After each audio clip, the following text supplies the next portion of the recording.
حدیث پاک میں ہے نبی پاک علیہ الصلوۃ والسلام نے ارشاد فرمایا دلوں کو ایسے ہی زنگ لگ جاتا ہے جیسے لوہے کو زنگ لگ جاتا ہے۔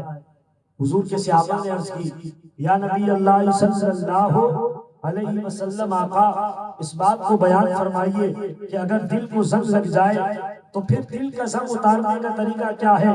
اللہ اکبر۔ دوستوں، بزرگوں، نوجوانوں، لبے مصطفیٰ کو جنبش ہوئی، رحمت کے پھول بکھرنے لگے۔ میرے آقا علیہ الصلوۃ والسلام نے ارشاد فرمایا قال کثرت ذکر الموت وتلاوت القرآن۔ لبے مصطفیٰ کو جنبش ہوئی، رحمت کے پھول بکھرنے لگے۔ میرے آقا نے فرمایا جب دلوں کو زنگ لگ جائے، دل دنیا کی طرف مائل ہو جائے، حلال و حرام کی تمیز بھول جائے، ماں باپ کا ادب و احترام بھول جائے، اس وقت موت کا ذکر کرنے لگ جانا، تلاوت قرآن کی طرف لگ جانا، اللہ دلوں کے زنگ کو دور فرما دے گا۔